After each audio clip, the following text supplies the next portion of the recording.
Hello and welcome back to the channel. If you're new here, my name is Madden and I am a traditional artist. Welcome to part 2 of my art supply / art book haul. In this video, I'm really going to be putting them through their paces because I'm going to be doing a master study of one of the paintings in one of the books I got. I can tell you right now, my impression is positive. But also sharing some less positive thoughts about some other art supplies that I've actually been using and enjoying for quite a while now. So, okay, I think I've kind of figured out the colors. Let's get the book out so I can show you what I'm going to be studying. So, the painting I'm thinking of copying is this yellow, this very yellow, very movement-filled field, like garden. It's called Path Through the Irises. One, I feel like the colors we have work very well for it. We've got lots of greens, lots of oranges, yellows, pinks. So I do think that this palette here will work quite well.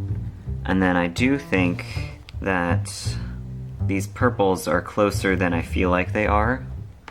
So we're going to give it a shot.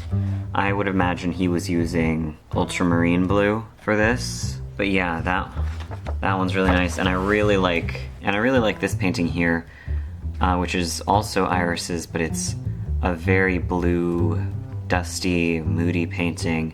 But I just love the movement in the irises. The composition is great, and that swirly yellow to purple sky is really, really stunning. I kind of feel like this is the painting you would like if you like Van Gogh a lot more than Monet. This is the Monet painting you're going to like. But yeah, I thought that I would do a study of this.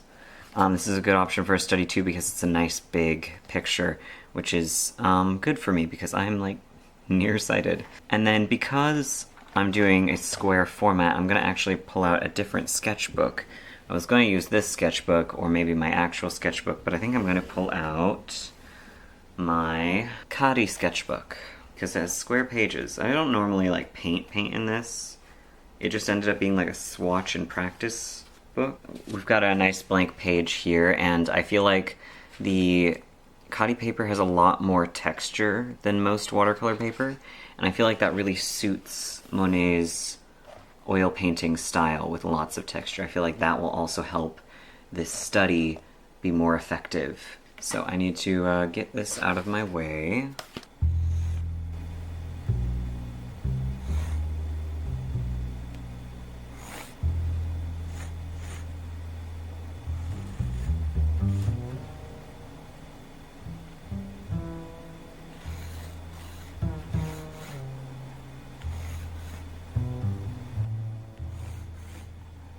So we probably got the most incomprehensible sketch ever for someone to look at if they weren't the ones who painted it.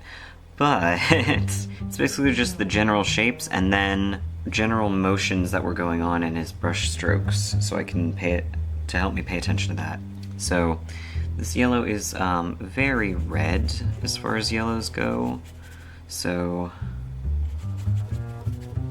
you can see it's washing out and it's not getting any more greenish or anything.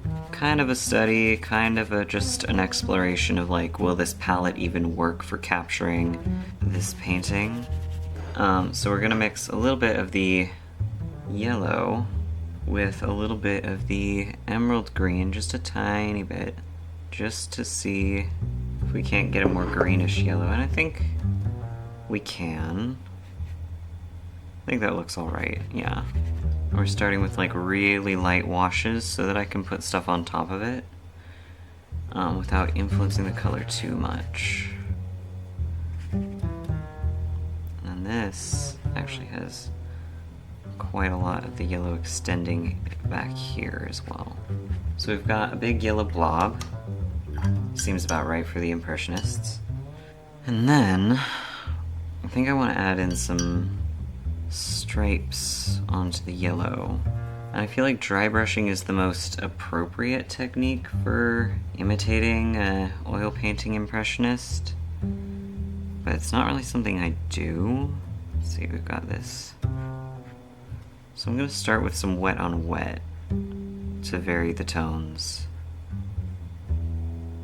And then this fades up into a much more orange color. You know, I don't know if this video is going to be particularly interesting. I'm working pretty fast and loose. I'm not really being too precise. I feel like that might not be like in the spirit of Monet. And I chose orange, but I really should have grabbed the red. That would work much, much better for this spot. Over here, there's a lot of just little tiny pops of red. And over here, there's some there's lots of reds in the shadows on the yellow, like dirt or whatever it is. Maybe it's straw.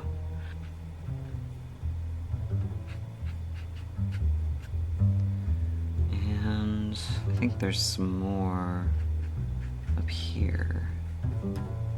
And then, you know, I think I should put the flowers in next, just so I don't risk painting over where they're supposed to be, because that could be very easy. They're so small. And then there's a lot more over here, so like right up at the edge there's one here and here. There's a big spot of yellow right down here in the corner surrounded by blue, and that's very important. I feel like that's a very visible focal point. So I'm gonna, oh, that's some thick watercolors. Put that there. And it's of course much more orange than the yellow he's using. He's probably using some kind of lemon. I think I need to wait for that to dry, to be honest. Alright, now that I've kind of marked out where all the pink blooms are gonna be, I think I'm gonna layer in some of the yellow grass brush strokes and start light and go dark, just to play it safe. I mean, I don't always do that when I'm painting. Let's see, these ones are going like this and this, so looks like there's some right here, and like feels like there's a lot of this movement going on in this area, and then like that, a lot of this over here. Alright, yeah, and then kind of, I should be pulling this way actually, so I get nice points, like this. That sort of motion going on.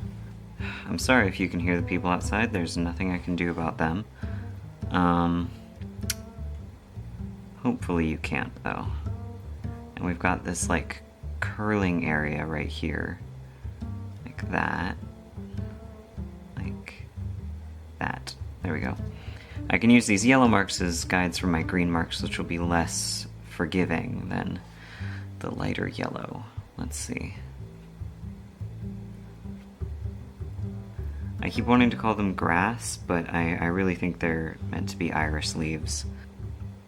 And there's a lot of yellows going like this, kind of like arching back and forth between all these pink ones in a sort of wave shape this way. I'm sorry if this video is like a little low energy. I mean, I know a lot of people really appreciate how calm my videos are generally, but you know, this does feel a little bit more low energy than usual, but I just had 2 days of like a lot of activity. I had gallery walk, and then I had my birthday, and some of you wished me a happy birthday, which was very lovely of you to do, and I really appreciate it. I had a great time on my birthday, but it was a little exhausting. And then a friend of mine is doing a show in Seattle really soon, actually this Friday, and I'm going to go. I'm gonna try and go, because that would be really, really fun. It would be really cool to see his work, his work is really large, and it would be really good to go see it in person in nice big space that can really showcase his work. I feel like I should wait to add the greens, but at the same time I really just want to add the greens. I can add a little bit. I can add a little bit right now. Right here. There's a lot of more intense greens up here. Doing this sort of swirly thing, but I think I'm just going to blob in color and then add to it later. And that flower is really just a very small shape like that. So there are these iris buds reaching out, or maybe they're dried dead iris flowers, but they're kind of reaching out over the path. I'm gonna try and get those. And I think I really want to start adding that blue in just because I'm so excited about it. So I'm gonna take a lot of phthalo green, some of the pink, and just mix them up. Yeah, this is probably gonna be the biggest difference in the whole painting, is that my blues and purples are gonna be very different than his without what I assume is ultramarine. But I do still think it's really pretty. Then I think it's time to add some more red and orange to the pathway. Here and a little bit here and here. And then I'm gonna add some orange a little bit more liberally than I'm adding the red, because there's a lot more orange in this than there is red. And just kind of getting in this texture that's going on. And I'm definitely painting over the flowers on accident, but whatever. I do think I'm getting the general composition pretty well, even if I'm not getting all of the details exactly right. But like, how do you even get all the details exactly right with this style of painting when you're emulating it? I've just been slowly adding the green, bit by bit, being careful to avoid the flowers. And I'm reaching the end of this grassy iris leaf area. And once I'm done with that, I'll put some green into the path. But I'm forcing myself to wait because I don't want that to blend out too much. I want that to go on wet on dry, at least. There's lots of green layered on red over here, or mixed with red, or whatever. However you want to phrase that. Like, I'm trying to be loose, but also fill in a lot of space, and when you do both of those at the same time, it's very easy to accidentally cover up any parts that you wanted to leave white or pale. It feels like we're just getting the impression of an impressionist painting, which is like kind of beautiful in its own way. You know, conceptually. Let's see. I'll add more red up here, honestly. I just want to keep adding more red. Oh yeah, this is... I'm not saying he used this red and this green, but he definitely used red and green over here to get this dark, shadowy area.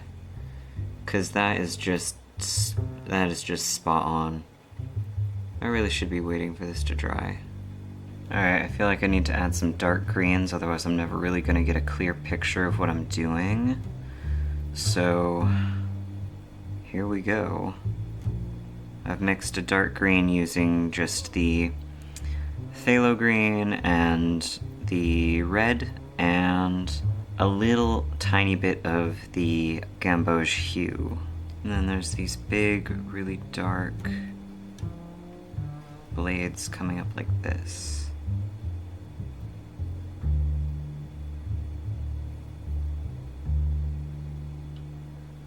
And down.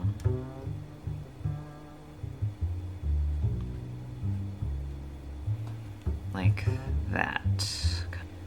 And then we've got a lot going on here.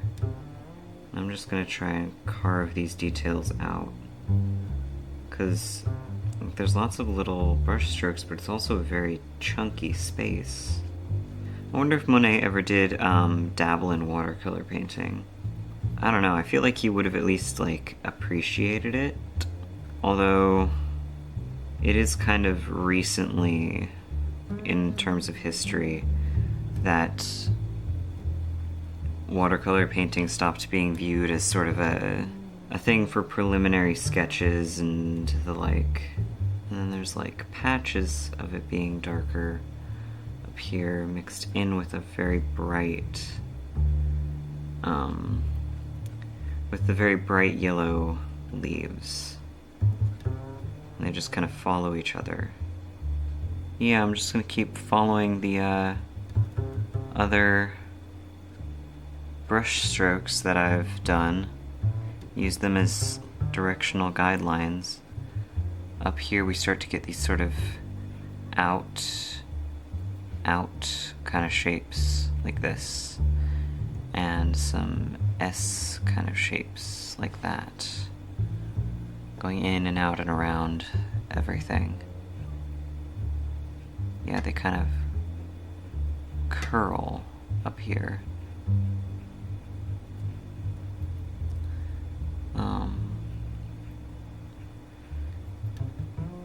Yeah, I do, even when I don't like Monet's work, I do appreciate it. He was really good at having spots that were muddy and spots that were clear, and making that work, which is not an easy thing to do.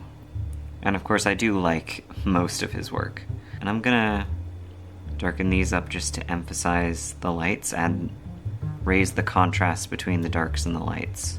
Because when I started, I feel like these yellows looked kind of muddy, but now they look really nice. Now that they have like contrast to make them feel vibrant again. I think I'm gonna add a little bit more pink to some of those irises. It's hard, I want to like do them the way I normally would, but his flowers are so... I mean, they're just a couple of lines, really, of smeary little lines. And of course, with watercolor, it's a little different than with oils, because the colors don't smear together the same way.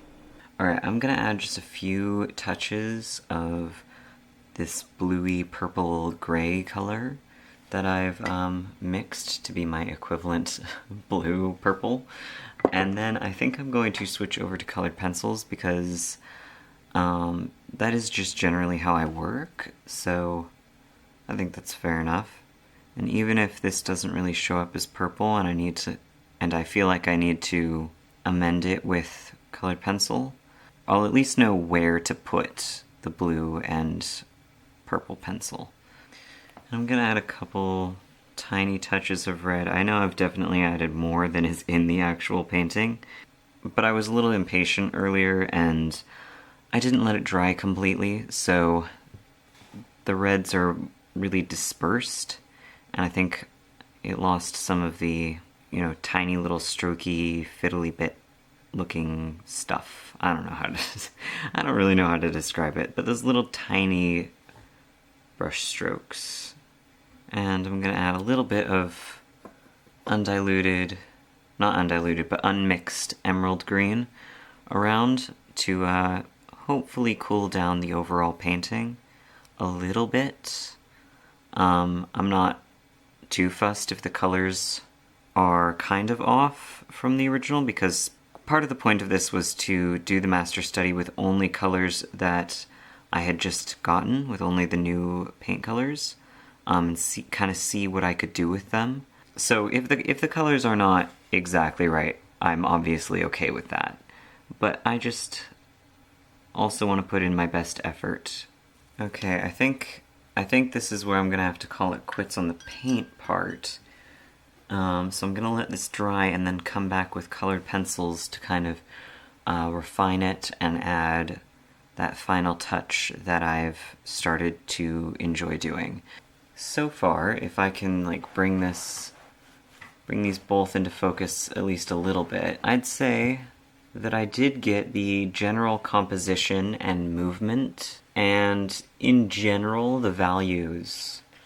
I think I got all of those down pretty well so far. The formats here are subtly different. They're both almost square, but this sketchbook is slightly wider and this is slightly taller, and I think I let that influence the shape of things slightly, but I do think that overall I got the general composition down quite well, and the movement in the piece I think is replicated quite well, just the general motions that are happening in the groups of leaves. I think I did that pretty darn well, considering we're using completely different mediums.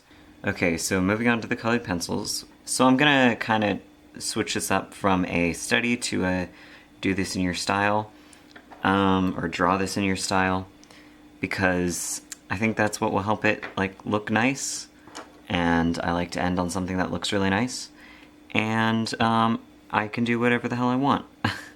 Starting with adding blue to like the most blue thing in the whole painting. It's this iris, because I want that to stand out.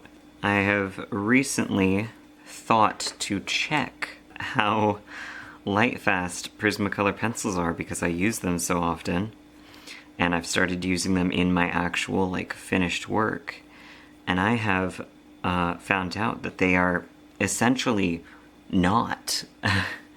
Like, I don't know, maybe there are some colors with good light fastness, but in my brief perusal of the list of colors, I couldn't find anything with like really good light fastness by their own rating.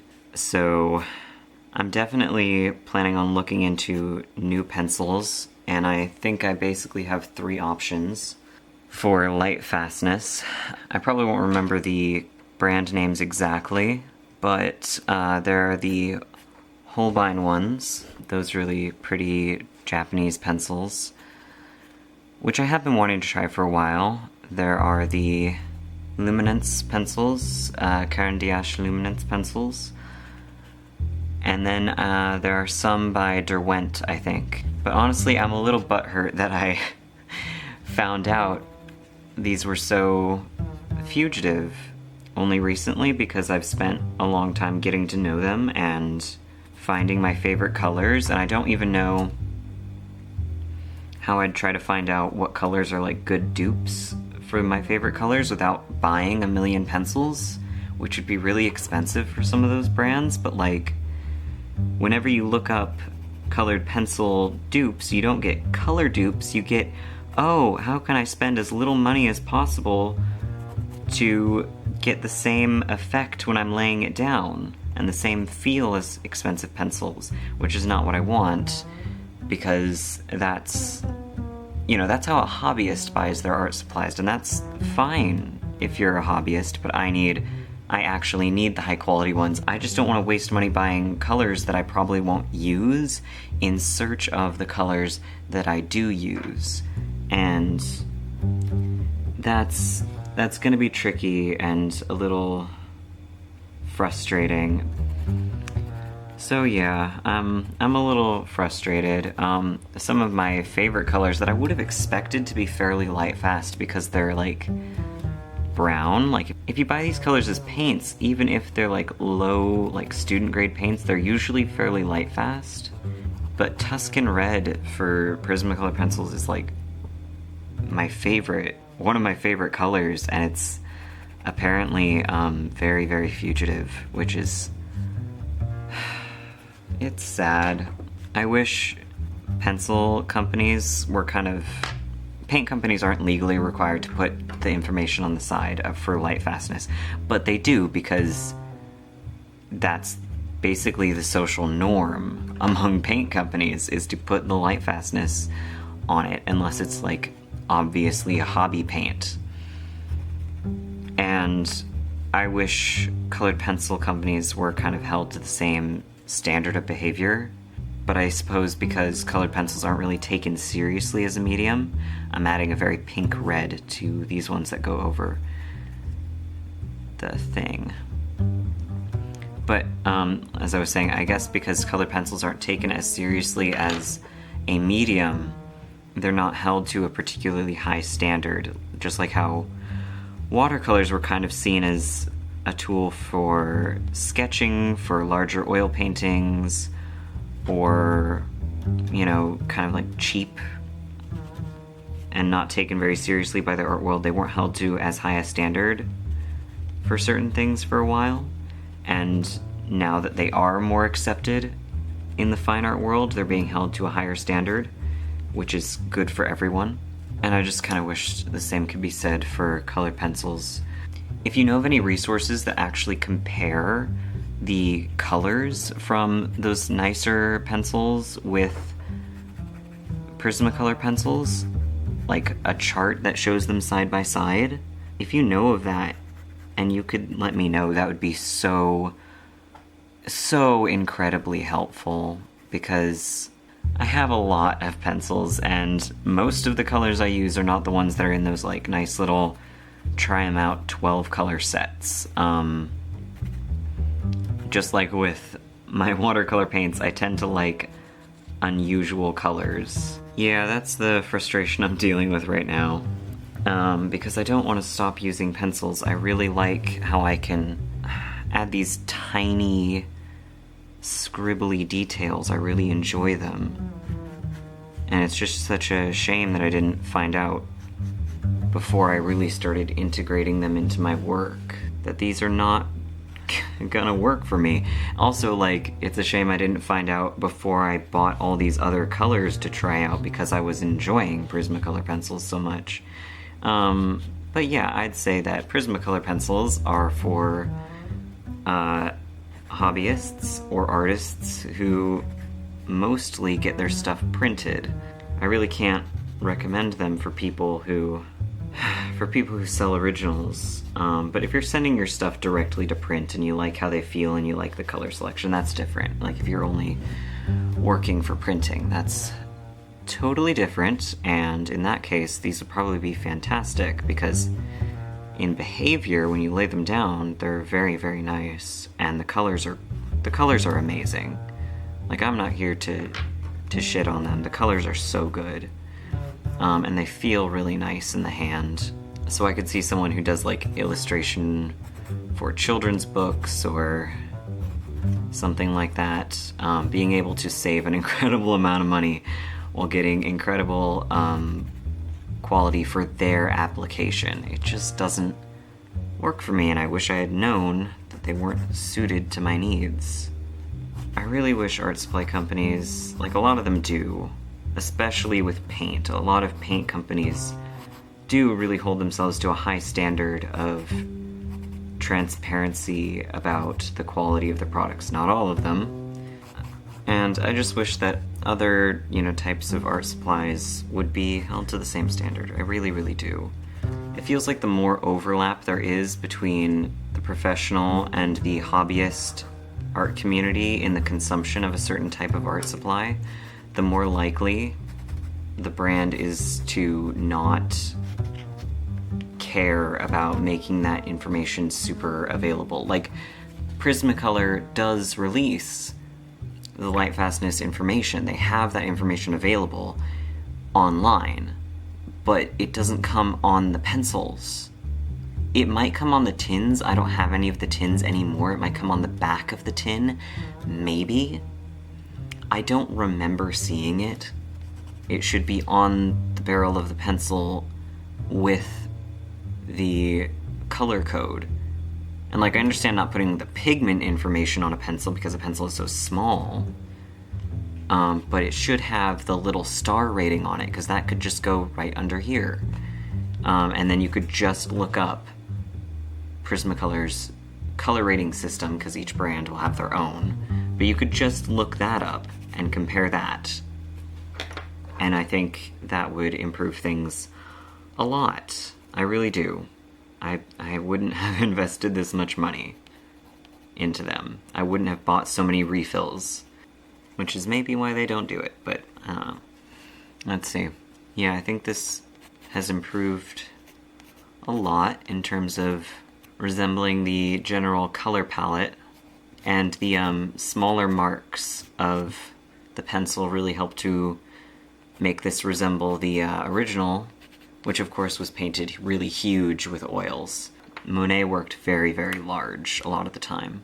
I'm basically just scribbling and talking right now, but I really do like how this is coming along. I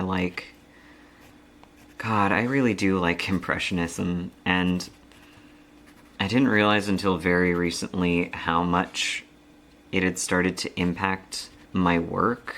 but when I started using pencils in my work, I really did start to subconsciously emulate a lot of impressionist marks, like impressionist mark making styles, and like embracing colored pencils in that way, because for so long I struggled with colored pencils in my work, because instead of using them as their own thing, instead of using them as a way to add something new to my work, I was using them as a crutch to try and hide mistakes, and that did not look good.